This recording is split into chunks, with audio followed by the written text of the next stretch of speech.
It's time for another episode of the Shaun Tabatt Show, a podcast where I connect you with thought leaders from across the globe, dig into some of my favorite topics like personal development, marketing, spirituality, and pretty much any other shiny object that happens to catch my attention.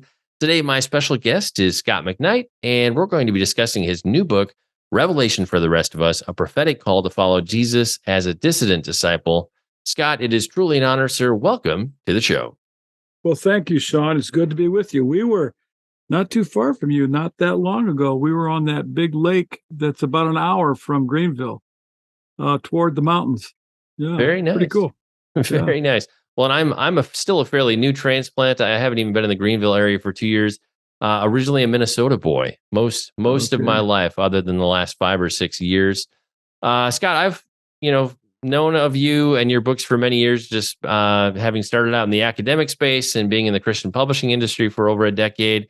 However, I know there's a bunch of folks who listen to and watch the show. This is the very first time they're meeting you. So I'd love to kick this off by having you share a bit of the Scot McKnight origin story. So for somebody, this is their first time connecting with you, give them a little bit of context for your work, your ministry, your background. Yeah, I grew up in the Midwest, about 100 miles west of Chicago. Baptist church, very dispensational. Subdued in some ways, but everybody was a dispensationalist. Our pastor was not big on this kind of thing.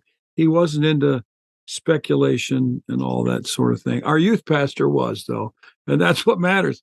And I came into contact with a couple prophetic books when I was in high school. As my family would say, as I got my life, straight with God or back together or something like that. And I became sort of a prophecy buff for a few years when I was in high school, senior year, and then most of my college years, and shifted on some of the things about that. But then when I began to do PhD work and seriously read Jewish literature in the first century period, I just became convinced that speculative approach of guessing who in the modern world is doing what in the book of Revelation and Ezekiel and Zechariah and Daniel and Isaiah, I just thought, nah, that's not what's going on here. They're misreading this text. But it was subdued for me because I was a gospel specialist. I worked on the Gospel of Matthew, taught the Gospels mostly. Every now and then I would venture into a lecture on Revelation, but not much more than that.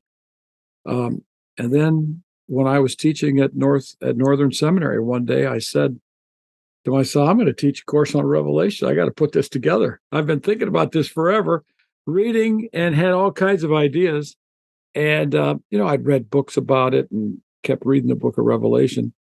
So at one point, I decided to put this together. My graduate assistant, Cody Matchett, very good scholar himself. He's doing a PhD now. I thought, this guy's perfect to work with me. He has very complementary interests in the book of Revelation than I do.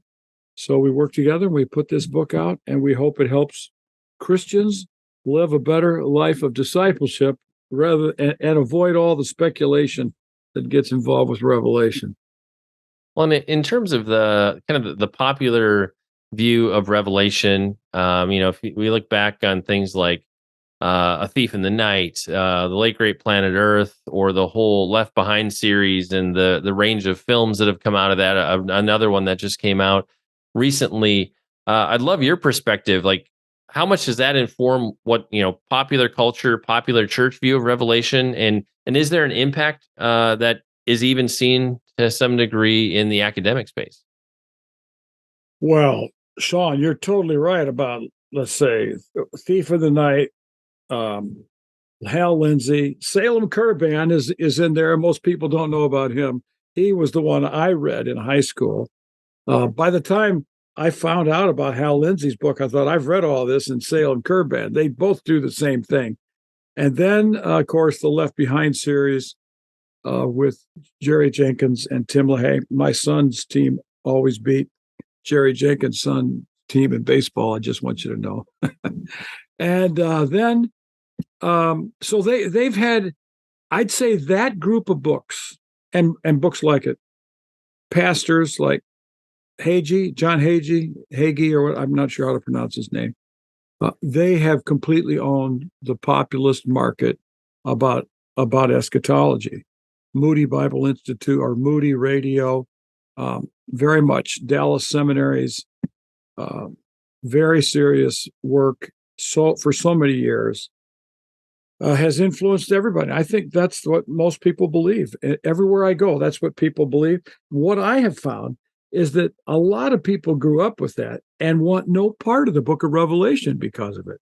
They think they were heightened in ecstatic expectations in high school or college or when they first were saved, and they found that everything everybody was saying was wrong, and so they got out of it. Now, when it comes to the academic market, I think that this stuff has really died down among let's say professors in evangelical colleges. Some of them are teaching it, but by and large, I don't meet many people who get into this stuff the way the speculators have in dispensational past. So, but it did influence Ronald Reagan. A guy named Paul Boyer has a book called When Time Shall Be No More, and other people have traced this connection. And there's a lot of, a guy named Sutton, a lot of people have been influenced by this dispensational scheme. Well, and I remember working Christian retail back in the late 90s. We couldn't keep the books in the Left Behind series in stock. I remember they had planned, it was 6 or 8 books in the series, and all of a sudden it expanded to 12 books in the series. Really? And just it was amazing how much of a phenomenon that particular series was. Ironically, I got to tell you something ahead. about this. Sure. I know an editor at a major publisher. I won't tell you the publisher or his name, who was first approached by Tim LaHaye about the series, and he said, "Prophecy won't sell anymore." Oh, how many? 75 million copies or something like that has sold in that series. So yeah.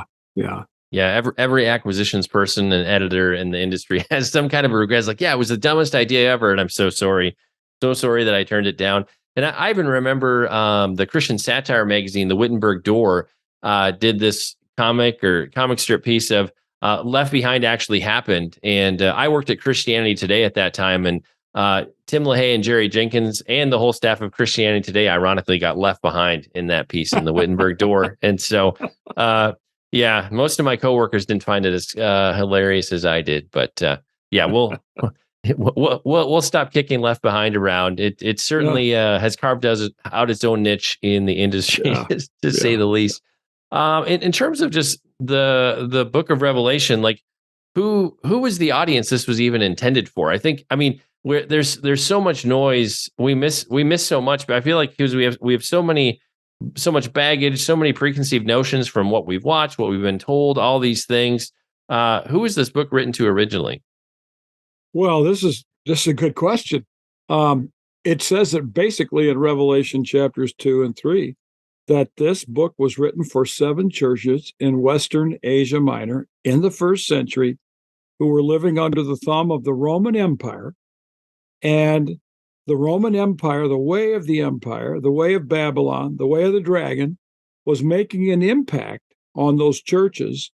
And John wants to put a halt to it. So he writes this book. He has these visions in which he calls them to a different form of life that resists the impact of the empire in those churches.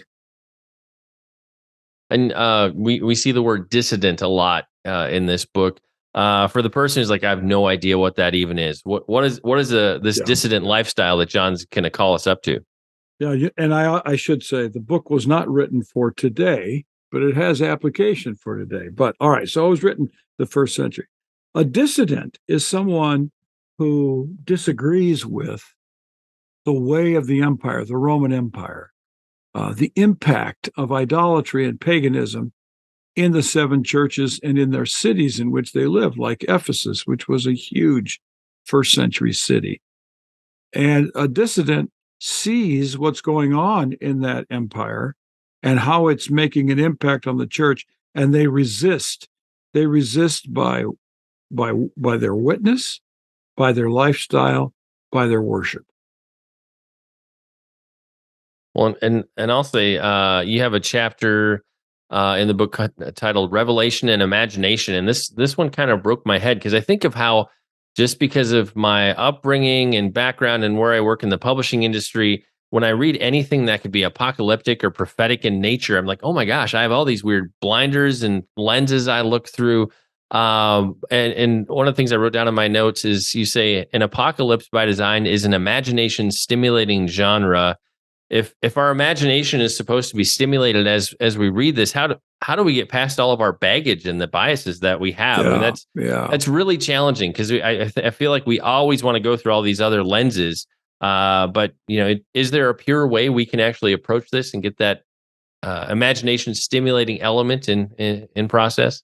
Better way. I don't know about a pure way. I don't think we'll ever get pure in our readings, but um, I often tell my students that they need to read the book of Revelation the way they read Where the Wild Things Are by Morris Sendak when they were children or when their parents were reading it to them, the way they read the Lord of the Rings, the way they read the Chronicles of Narnia. Those are I think, the basic Christian novels or kind of books that my students grew up with. Okay.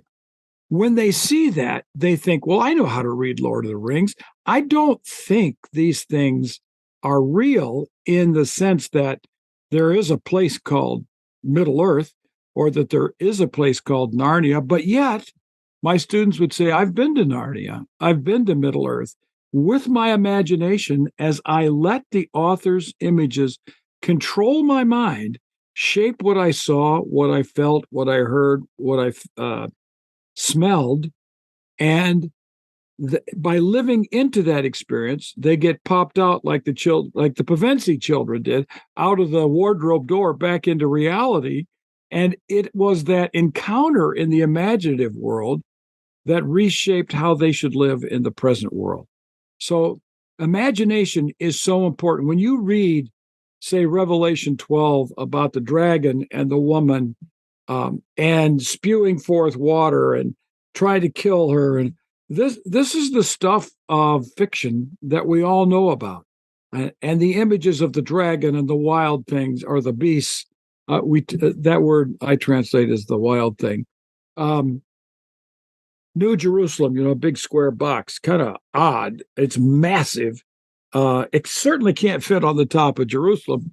That would be a very big city. That's an intent to stimulate our imagination. If we let our minds go where the author takes us, we will inhabit an imaginative world, almost a fantasy, in such a way that we gain vision for what God wants to do, what we are called to be. And then as we get plopped back down on planet Earth in our little home and our little cities and churches and villages, we become influenced by those visions to be different people. Another thing I was super intrigued by in the book is you have a chapter where you talk about the Playbill of Revelation. And I was like, oh man, this would be so helpful if I could have the legitimate playbill that introduces me to all the characters and some of the things that are going on. Just talk to us a little bit about that, about how getting some of that contextual information is helpful. Because I like the idea of letting our imagination run wild and really get a handle on the story. But also, so we don't over project our own modern things into it. Why is it important that we actually get a handle on who some of these different people were, so we're not completely lost? When you go to the theater for a play on a stage, as we did with Hamilton, it's nice to have a little description of who is doing what. And of course, as well, you need imagination because that's not the real world. It's a projection that they want us to think of in the real world. So in reading a book by Dave Mathewson, sort of an introduction, a wonderful little book introducing the book of Revelation, I think that was when I came up with this idea of a playbill and the actors and who's on the stage. But I had to put it together a couple years later when we wrote this book. But the Playbill of Revelation has two teams: Team Dragon in Babylon and Team Lamb in New Jerusalem. You have to know who's who and who's on what team, because that's the whole book is about two teams. In fact, a friend of mine, Randy Harris, who teaches in Texas, said the book of Revelation can be reduced to 3 lines. God's team wins. Choose your team. Don't be stupid. And that's choose your team. Okay, Babylon is one. We have to understand that Babylon, now, Shaun, this is a big issue for us, is Babylon is timeless. And that is, Babylon is not, yes, Babylon it's a trope, it's an image, it's a term used in the Bible, in the Old Testament, for a literal city, a real city. But it becomes in Jewish literature a term for tyrants, for empires, for oppressive governments that are against the people of God. So when John uses Babylon for Rome, first century Jewish Christians all immediately knew what he was talking about. We love to criticize Babylon, It's like Antietam or, Gettysburg or something. The dragon is a mission of accusation, deceit, and death. There is a wild thing or a beast from the sea, a wild thing from earth. 666, I think, clearly represents Roman Emperor Nero. It could represent others. And then there's other people who seem to be on the side of Babylon, like Jezebel and the Nicolaitans and Balaam. On the playbill of New Jerusalem, Team Lamb, God is on the throne. There are 7 spirits. The Lamb is the central figure. The allegiant witnesses, those who are believers. The woman, who seems to morph from 3 in different images. It seems to be Israel, then it seems to be Mary, then it seems to be the early church. The angels, the 24 elders, the 4 living things, myriads of people who are witnesses to the way of the Lamb in New Jerusalem. Those are the central actors on the 2 different teams in the book of Revelation, the playbill of Revelation. I wish it could have been yellow and been really cool in the book, but that costs a lot of money. That would have been a nice effect, but it certainly would have increased the printing costs, at least in this day and age. Talk to us a little bit about not missing the overarching story, because I feel like, again, as modern readers, and I have loud kids running by, sorry, listeners and viewers, but hey, part of being a dad of 10 kids in a busy household. I think we can get stuck on different, smaller aspects of the story, but just that there's an overarching narrative. If we only look at this piece or that piece, what do we miss kind of forest for the trees? Shaun, this is a good question. I haven't been asked this by anybody yet. So I want to remember my answer if I like it. But the big picture is this. The first thing is there are 7 churches that John's concerned with. The second thing is there's a Roman Empire that seems to be engulfing them. The Roman Empire in the book of Revelation represents evil. It represents opulence. It represents injustice, war, violence against the people of God. And so there is a struggle with the people of God with an unjust world, and God has made the world for just. So first, there's the churches, and then there's the Roman Empire. And there is a sort of a solution, is that God is going to judge this Babylon, this empire world that is against the people of God. And this is what's critical. That judgment is not meant for us to start speculating of what happens ecologically when the sun refuses to give its son, and what's going to happen then. That's what I grew up with, thinking, oh man, this is going to be crazy. Or what will happen to drivers if they get raptured? That's not what's going on. The problem is injustice and violence and opulence and exploitation and slavery. And the judgments are an attempt to discipline the world to believe in the Lamb and walk in the Lamb's way, so that New Jerusalem can come. And New Jerusalem is the depiction of justice. And I tell my students this when I'm teaching. If you don't want a world marked by justice, this book is not for you. If you want a world marked by justice, this book is designed for you. But you have to let that desire for justice dominate your reading of this book in order to feel what's actually going on. The judgments are not some kind of vindictive, punitive God. Just it's really awful stuff, but that's only to heighten people's fear and sense of the let's say the evil of injustices and violence against people, so that can all be erased, eliminated, and justice can come. That's what the drama of the text is. Eventually, New Jerusalem will incorporate those people who follow the way of the Lamb. And in terms of again, kind of that modern reader, we're almost predisposed to try to use Revelation to have predictive prophecy, and we're just writing ourselves into the story in so many ways.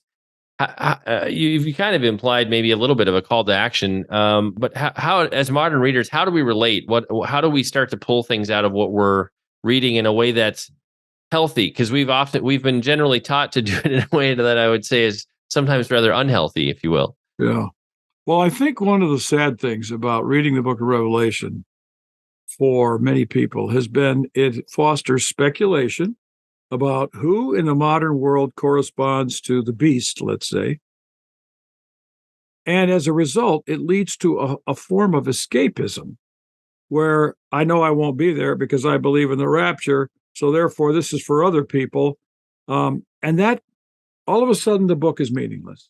It's meaningless for anybody living today, other than we have sort of some Gnostic secrets about the future. That fails the book entirely. The churches of Western Asia Minor heard the message of the book as a call to allegiance to Jesus as the Lord, to walk in the way of the Lamb, to resist injustice, to block the incursion of Rome's imperial ways into the church, to avoid the paganism, to avoid the sexual immoralities, to avoid the idolatries, and to live a life that is completely allegiant to Jesus as the way, and then to be a witness to this in both word and deed as they lived in the Roman Empire. Something like that. How's that? That's perfect. That's perfect.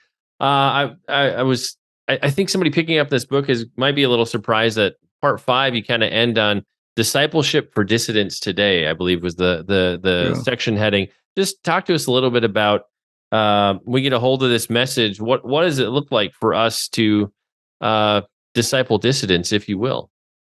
Well, I took as my model. My favorite theologian is a German by the name of Dietrich Bonhoeffer. All right. I've read him when I was in college instead of reading Hal Lindsey. And as a result, when I think about contemporary world, when I think about the nightmarish relationship of so many Christians with the political process, obsessed as they are with who the next president will be, even being sucked into what's called Christian nationalism. I thought of Dietrich Bonhoeffer. I thought of Karl Barth. I thought of what's called the Barmen Declaration. And so I looked at themes in that famous Barmen Declaration, beginning to worship a false god.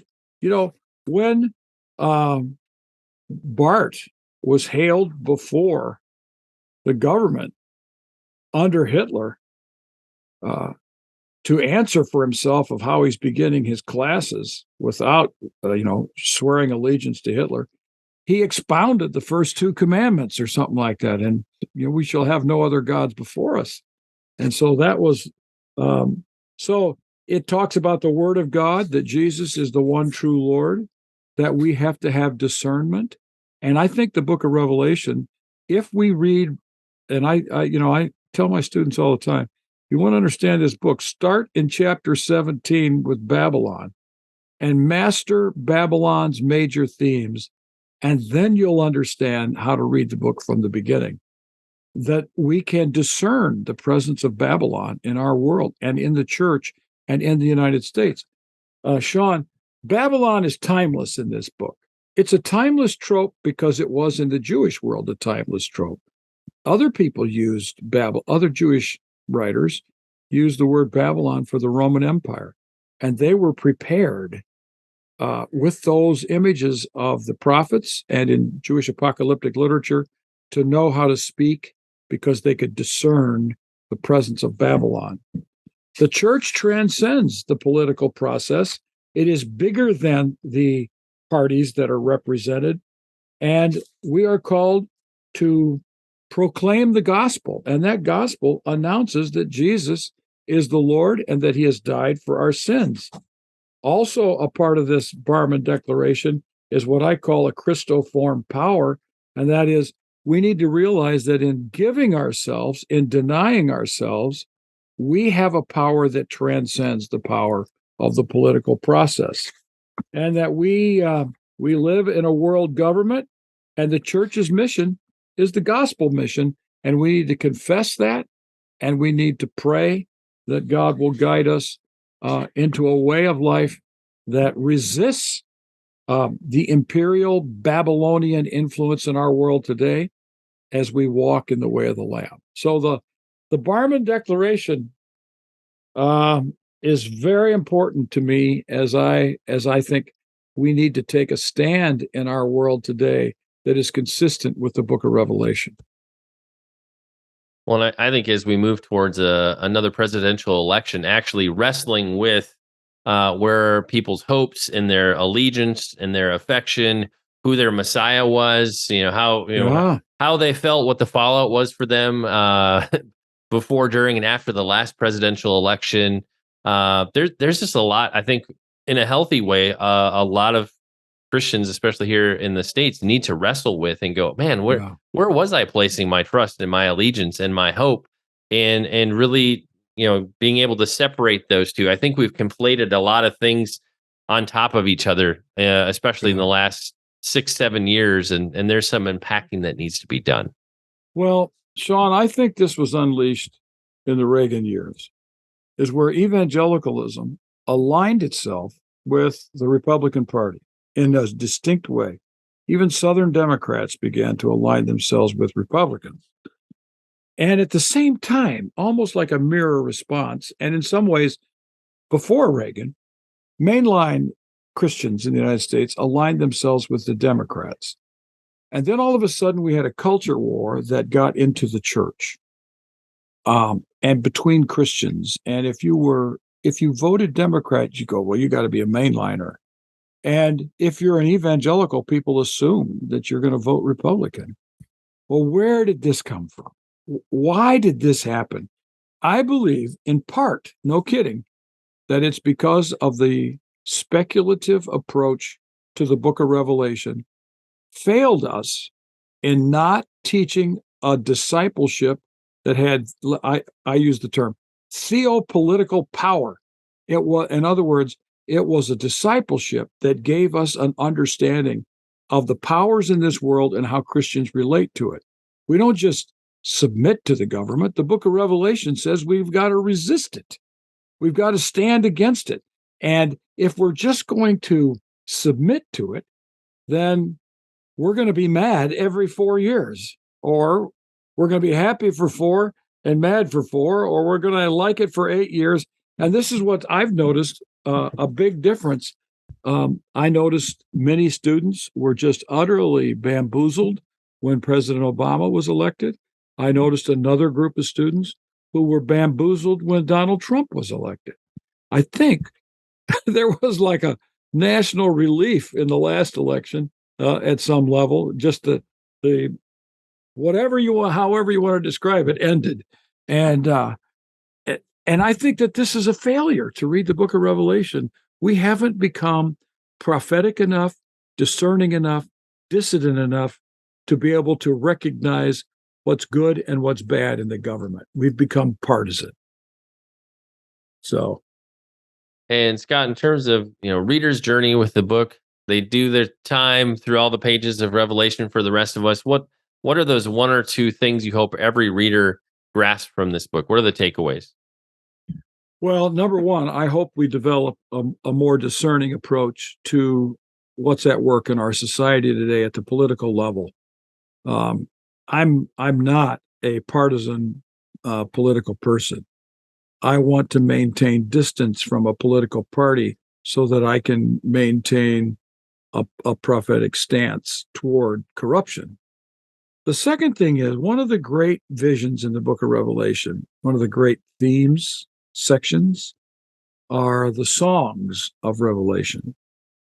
And these songs taught the first century church that the way to respond to political corruption was not to pick up a sword, but to get on our knees and worship God as an act both of defiance and resistance, as well as an act of commitment and confession to who God is.